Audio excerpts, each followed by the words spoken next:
तो वो नरेंद्र मोदी की पॉलिसी है सबका साथ सबका विकास को सबको पिलाओ, वही पॉलिसी चल रही है। यानी अब शराब पिलाएंगे, एक आदमी बोलता है शराब पिलाएंगे, केरल का आदमी कहता था कि आपको बीफ खिलाएंगे। यही इनका हिपोक्रेसी है ना, कि कुछ भी करेंगे सत्ता के लिए, शराब भी पिलाएंगे, बीफ भी खिला देंगे, जो बोले कर देंगे, बस सत्ता चाहिए लोगों को। कोई मॉरल्स नहीं है, कोई प्रिंसिपल्स नहीं है। और लेकिन नरेंद्र मोदी के खुद के स्टेट में वो जब सीएम रहे तब से शराबबंदी किए हुए हैं, बिहार में शराबबंदी किए हुए हैं। देखिए, जहां इनको सूट करता है वही करते हैं।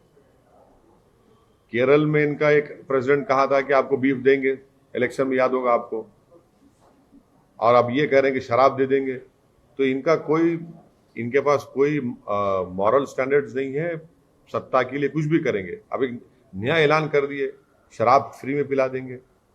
अरे भाई, आप ये क्यों नहीं कहते कि हम आप सबको दूध पिलाएंगे फ्री में, हम बच्चों को उनके न्यूट्रिशन का इंतजाम करेंगे। ये शराब से बड़ी मोहब्बत होगी बीजेपी वालों को, बहुत ज्यादा मोहब्बत नजर आ रही शराब से। ऐसा लग रहा है कि अंगूर की बेटी से निकाह कर चुके हैं लोग। सर, मालेगांव ब्लास्ट केस में योगी जी ने कहा कि जो हिंदू संगठन लोग हैं और हिंदू लोगों को टारगेट किया गया और कांग्रेस इसकी माफी। किसने कहा? योगी आदित्यनाथ। देखिए, बाबरी मस्जिद की शहादत डेमोलिशन हुआ, एक कन्विक्शन नहीं हुआ, मोदी सरकार अपील नहीं करती। मक्का मस्जिद में बॉम्ब ब्लास्ट हुआ, 7 लोग मारे गए, उसके खिलाफ अपील नहीं करती। समझौता ट्रेन ब्लास्ट हुआ, कौन किया नहीं मालूम, अपील नहीं करते। तो ना बाबरी मस्जिद किसने शहीद किया वो नहीं मालूम, ना मक्का मस्जिद का ब्लास्ट किसने किया किसी को नहीं मालूम, समझौता ब्लास्ट किसने किया नहीं मालूम। मालेगांव में 2006 में खबरस्तान में बॉम्ब ब्लास्ट हुआ, 48 लोगों की मौत हुई। 2008 में यहां पर बॉम्ब ब्लास्ट हुआ मालेगांव में, दोबारा 8 लोगों की मौत हुई। अब ये तमाम विटनेस अगर हॉस्टाइल हो रहे हैं तो इसका मतलब ये है कि ये केस खत्म हो जाएगा। फिर किसने किया मालेगांव 2006 किसमें किया, 48 लोग मर गए, उनकी फैमिली को कौन जवाब देगा। मालेगांव 2008 में 8 लोग मौत हुई, कौन किया। क्या साध्वी प्रज्ञा ठाकुर के नाम पे वो मोटरसाइकिल है नहीं है। मुंबई में 92 के ब्लास्ट में एक मारुति वैन थी एक लेडी की, वो वैन के ऊपर उसको सजा हो गई, तो इस पर सजा नहीं हो सकती क्या? अब ये तो बताना पड़ेगा सरकार को। क्या ये सरकार मरने वालों जो मौतें हुई है उनको इंसाफ दिलाएगी नहीं दिलाएगी? आप तो खामोश बैठे हुए हैं। ये तो सरकार का काम है, सरकार तय खून दे। जो लोग मर गए मालेगांव में, जो लोग मरे हैदराबाद में, जो समझौता ब्लास्ट में मरे, उनको क्या मैसेज दिया जा रहा है, क्या मैसेज दिया जा रहा है उनको? सर, कानपुर में एक समाजवादी पार्टी के कुछ लोग बीजेपी के नेता बन के प्रधानमंत्री की जो रैली उसमें कार में तोड़ किए हैं। किसमें? प्रधानमंत्री मोदी की रैली में कई लोगों ने तोड़फोड़ की है, गाड़ी की कांच। किसकी गाड़ी की तोड़फोड़ की? बीजेपी की गाड़ी तोड़फोड़ की है और समाजवादी पार्टी के लोग भी हैं।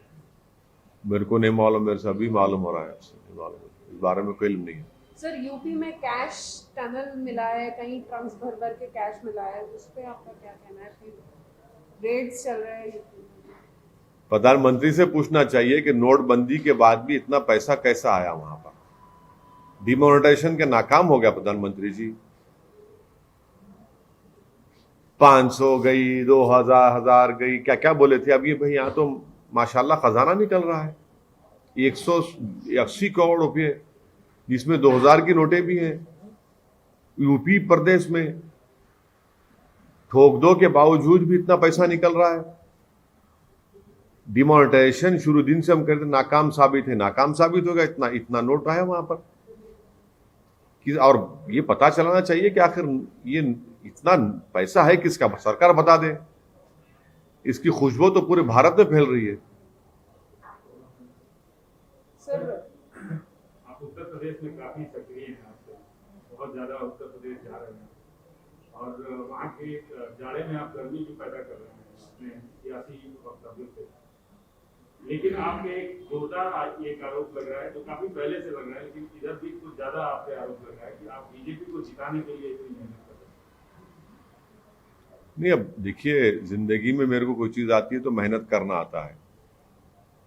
मैं मेहनत कर रहा हूँ, जो मैंने अपने बड़ों से सीखा है। अगर कोई मेहनत नहीं कर रहा है तो मैं क्या करूं उसमें। अब जिताना हराना तो जनता का काम है, और अल्लाह जिसके मुकद्दर में कामयाबी लिखा वो कामयाब होगा। अब हम क्या लोकसभा का चुनाव लड़े थे, फिर भी बीजेपी जीत गई, राहुल गांधी हार गए, 300 सीट पे बीजेपी आई, हम तो सिर्फ 3 पार्लियामेंट की सीट पर लड़े, और कहीं पर भी बीजेपी कामयाब नहीं हुई 3 पर हमारे लड़ने की वजह से। तो ये इल्ज़ाम बेबुनियाद है। इल्ज़ामात तो लगते रहेंगे, बड़े बड़े अंबियाओं पर, रसूलों पर, बुजुर्गों पर, औलिया अल्लाह पर इल्ज़ाम लगे 10 दिनों इसी क्या है, मुझे कोई फ़र्क नहीं पड़ता। मैं अपना काम है मेहनत करना, अपनी पार्टी के लिए काम करूंगा, अपनी पार्टी के कैंडिडेट्स की कामयाबी के लिए काम करूंगा। और इलेक्शन जो लड़ा जाता है तो आप किसी को जिताने के लिए या खुद को हराने के लिए नहीं लड़ते इलेक्शन, अपने कैंडिडेट को जिताने के लिए इलेक्शन लड़ते हैं। हम मेहनत करेंगे, इल्ज़ाम लगता है लगने दीजिए। इसका मतलब यह है कि अब सबको अंदाज़ा हो रहा है कि एमआईएम पार्टी का मौक़िफ़ बड़ा स्ट्रांग है, और ये देख रहे हैं कि कितना आवाम का अज़्दहाम है, कितना स्पॉन्टेनियस लोग आते हैं। और हमारे पास, हमारे पब्लिक मीटिंग्स में लोगों को पकड़ पकड़ कर लाया नहीं जाता है, मोबिलाइज नहीं किया जाता है, ये तो खुद मोहब्बत से आते हैं। देखिए फिरोजाबाद में क्या हाल था, फिरोजाबाद में तो पूरा फिरोजाबाद उमन पड़ा शहर पूरा उस पब्लिक मीटिंग में। सर, हम ये जो कैश टनल की बात करते हैं, जो अभी रिसेंटली मिला है, तो बीजेपी कह रही है कि इसमें एसपी का हाथ है, मतलब एसपी पार्टी का हाथ है, पर एसपी वाले कह रहे हैं कि उनका कोई हाथ नहीं है इसमें। नहीं, चलिए किसका हाथ है नहीं है, मगर इतना पैसा एक आदमी के पास कैसे आया। तो डिमोनेटाइजेशन नाकाम साबित हुआ। प्रधानमंत्री से हम अपील करेंगे कि आप एक्सेप्ट कर लीजिए ऑन रिकॉर्ड कि मैंने डिमोनेटाइजेशन किया, जिसकी वजह से बिल्कुल नाकामी हुई, और डिमोनेटाइजेशन की वजह से सिर्फ गरीब पिट गया, स्मॉल स्केल इंडस्ट्रीज बर्बाद हो गई, हजारों की तादाद में नौकरी चले गई। अभी तक डिमोनेटाइजेशन का इफेक्ट गरीबों पर, नौजवानों पर, उनका बेरोजगारी मुकद्दर बन गया। मगर इस तरह के लोगों के पास तो आज भी नोट है और कल भी रहेगा। तो डिमोनेटाइजेशन नरेंद्र मोदी का जो ब्रेन चाइल्ड था वो सरासर नाकाम साबित हुआ है। सर, बिहार के चुनाव में आपका रिजल्ट तकरीबन 90% के आसपास। नहीं, 19 सीट लड़े थे, जिसमें से हम 5 सीट पर कामयाबी हासिल किए, 9 पर महागठबंधन जीते हमारे खिलाफ में, और 6 पर एनडीए ने कामयाबी हासिल की। कितनी सीटें उम्मीद कर रहे हैं? अब देखिए ना, मैं हथेली की लकीरों को देखकर बोलने वाला तो एक्सपर्ट नहीं हूं, ना मैं सेफोलॉजिस्ट हूं, ना सितारों को देखकर बोलने का इल्म है। हाँ, मेहनत करना मेरे हाथ में है, मेहनत हमारे पूरे पार्टी के लोग कर रहे हैं, और मुझे यकीन है कि इंशाअल्लाह ताला पहले से बनिस्बत एमआईएम का बेहतर परफॉर्मेंस होगा। और हमको उम्मीद है अल्लाह से और उत्तर प्रदेश की जनता से कि वो अपने दुआओं से, अपने वोटों से नवाज कर एमआईएम के उम्मीदवारों को कामयाब करेंगे। कितने सीट सर? 100 सीट पर तो शौकत साहब प्रेसिडेंट ऐलान किए हमारे कि हम चुनाव लड़ने की तैयारी कर रहे हैं। सर अभी मतलब कैंडिडेट्स अरे इतने बड़े पार्टी ऐलान नहीं करे, अब हमारे से पूछ रहे हैं। बीजेपी रूलिंग पार्टी है, उनसे पूछ लीजिए 300 में कितनों को ड्रॉप करेंगे, 100 को करेंगे, 50 को करेंगे। उत्तर प्रदेश के जो पुराने मुस्लिम लीडर्स हैं, कुछ मौलाना हैं, उनको आपकी उत्तर प्रदेश में जो आपकी आमद हुई है उससे बड़ी तकलीफ हो रही है, क्या कहना है? नहीं, मैं उनकी तमाम की इज्जत करता हूं, और उनको तकलीफ हो रही है तो मेरे पास उनकी तकलीफ की दवा है, वो मुझसे राब्ता कर लें, उनकी तकलीफ दूर हो जाएगी अगर मुझसे मुलाकात करेंगे। मगर उनको ये देखना है कि जयंत चौधरी के स्टेज पर 10 साल का जमीरुल्लाह एक एमएलए है, उसको आप ढकेल देते हैं। कई ऐसे वीडियोस आ रहे हैं कि बड़े बड़े मुस्लिम नेता हैं समाजवादी के, उनको पीछे बिठाया जाता है। ये क्यों हो रहा है? हम तो ये बोल रहे हैं कि हिस्सेदारी की लड़ाई एमआईएम पार्टी लड़ रही है, आप हिस्सेदारी की लड़ाई में आप शामिल हो जाइए, आप आगे बढ़िए, हम आपके पीछे काम करेंगे। आप बहुत आपने साथ दिया, आप देखिए कितने सम्मेलन, ब्राह्मण सम्मेलन हो रहा है, ठाकुर सम्मेलन होता है। अरे भाई, मुसलमानों की तो कोई अहमियत ही नहीं रही ना उत्तर प्रदेश में, उनकी वोट की वैल्यू की अहमियत नहीं रही। तो इसलिए हम इन तमाम बुजुर्गों से अपील कर रहे हैं कि इन नौजवानों की सरपरस्ती करिए बाप। ये जो नौजवान जो दौड़ रहा है, हिस्सेदारी की लड़ाई लड़ रहा है, आप उन नौजवानों की सरपरस्ती करिए, उनके लिए दुआ करिए, उनके लिए आशीर्वाद करिए, और यकीनन आपको जो तकलीफ हो रही है मेरे पास उसका इलाज है, मेरे से मुलाकात करिए। सर, कांग्रेस मतलब सपोर्ट करना, योगी का स्टेटमेंट आपने देखा होगा, कांग्रेस सत्ता में है जब हिंदू संगठन के लोगों को टारगेट करके मालेगांव ब्लास्ट में फंसाना, और जब ऑपोजिशन में है विरोध करना, ये योगी जी का स्टेटमेंट था। इस पे आप देखिए, चाहे सत्ता क्या करना चाहिए? सुनिए, चाहे कांग्रेस पावर में रहो या बीजेपी पावर में रही है, मिसकैरेज ऑफ जस्टिस अगर किसी से हुआ है तो मुसलमान से, दलित से हुआ है, आदिवासियों से। इन दोनों पार्टियों ने किया है। तारीख है, हमारी हिस्ट्री है कि कितने जेलों में सड़ गए। यूएपीए का इस्तेमाल किस पर होता है, पोटा का इस्तेमाल किस पर हुआ, टाडा का इस्तेमाल किस पर हुआ, मुसलमान, दलित, आदिवासी पर हुआ, और तमाम मिसकैरेज जस्टिस है। कंप्लीट मिसकैरेज ऑफ जस्टिस अगर किसी से हो रहा है तो इन 3 कम्युनिटीज से हो रहा है। ये दोनों पार्टीज जो पावर में रहते हैं, इसमें कोई डिनाई नहीं कर सकता। 1.5 साल, 3 साल, 4 साल जेल में और बरी हो जाते हैं। क्या बीजेपी के 6.5 साल में उन्होंने इस्तेमाल नहीं किया? कानून को गलत इस्तेमाल किया, जेलों में डाल दिया, और 4 साल 5 साल के बाद बरी हो जाते हैं। कोई पूछने वाला नहीं है उनको, कोई सजा देने वाला नहीं है उन पुलिस ऑफिसर्स को। सर, क्या करना चाहिए सर, मतलब आप अभी क्या करना चाहिए, कैसा?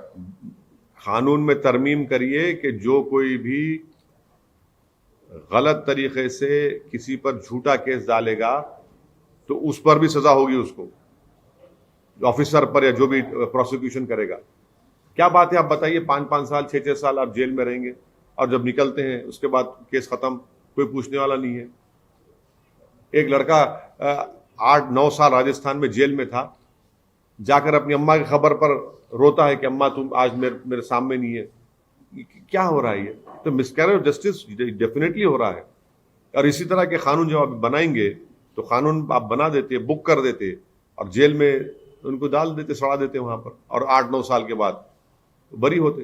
सर, कोविड केसेस जैसे हम देख रहे हैं बढ़ रहे हैं दिन बर दिन, और अब जो है वो प्रधानमंत्री नरेंद्र मोदी ने बूस्टर डोज भी अनाउंस कर दिया है 10 देखिए, तारीख से। प्रधानमंत्री जो है ना, वो बूस्टर छोड़िए, प्रधानमंत्री हमको ये बता दे कि मैंने पार्लियामेंट की स्पीच में ये कहा था कि हमारे हेल्थ वर्कर जो है फ्रंट लाइन, उनको कोविशील्ड या कोवैक्सीन का 2 डोज लेकर 7.5-8 महीने हो गए।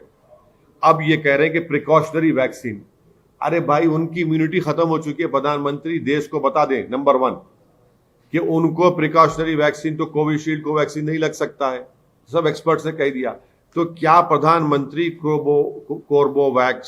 कोवोवैक्स या जेनोवा का mRNA वैक्सीन लगाएंगे, या बायो ई का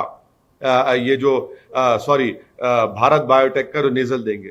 क्या देंगे? अभी आप तो इमरजेंसी यूज ऑथराइजेशन दे रहे हैं और बड़े जनवरी 15 से सबको लगा देंगे। कितना झूठ बोलेगी सरकार ये? जनवरी 15 से अगर आप लगाएंगे हेल्थ वर्कर्स को, और 60 साल की उम्र के जो बुजुर्ग हैं जिनको कोमोर्बिडिटी, कौन सा लगाएंगे सरकार, बताइए आप? इमरजेंसी यूज ऑथराइजेशन का मतलब क्या है कि जिसको इमरजेंसी में यूज करेंगे। ये बता रहा है कि इस सरकार के पास प्रिकॉशनरी वैक्सीन या बूस्टर वैक्सीन की तैयारी नहीं है, कुछ तैयारी नहीं है, और देश को झूठ बोल के आंखों में धूल झोंक रहे हैं। ओ माइक्रॉन के लिए बूस्टर शॉट या प्रिकॉशनरी वैक्सीन जरूरी है। आप क्या देंगे? कोविशील्ड को वैक्सीन तो नहीं दे सकते ना आप, आपको mRNA वैक्सीन देना पड़ेगा। इंग्लैंड, यूके ने सितंबर में ऑर्डर किया था, आपने 1500 करोड़ रुपए दिए किसको? कॉर्बोवैक्स को। कब देगा वो? कब देगा? जनवरी के एंड में देगा। आप कह रहे 15 जनवरी से सबको लगा देंगे, पूरे डॉक्टर्स को, फ्रंटलाइन वर्कर्स को, और आपके 60 साल के ऊपर जो है। आप कौन सा देंगे बताइए ना? और कितने आपके पास मेडिसिन है बताइए, वैक्सीन कितने आपके पास? कुछ नहीं है, कुछ तैयारी नहीं है आपके पास, सिर्फ अनाउंसमेंट, जुमला, हेडलाइन मैनेजमेंट है। बच्चों को भी 3 तारीख से। अरे कौन सा लगाएंगे बच्चों को? आप तो इमरजेंसी ऑथराइजेशन का मतलब है कि इमरजेंसी में लगाएंगे। आप कौन सा कॉर्बोवैक्स लगाएंगे, कोवोवैक्स लगाएंगे, या फिर वो भारत बायोटेक का नेजल का ड्रॉप्स करें? कौन सा लगाएंगे? आपका कोई ब्लूप्रिंट ही नहीं है, आप तो सिर्फ अनाउंस कर दिए। ये तो सेकेंड वेव आने से पहले वैसे ही हुआ था, अब ऐसे ही कर रहे हैं लोग। हम तो समझे कि सेकेंड वेव में जो बर्बादी हुई, जो लाखों में लोग, भारत के लोग मारे गए थे, आप उसके लिए तैयार रहेंगे थर्ड वेव के लिए, मगर अभी भी आप वही गलती कर रहे हैं।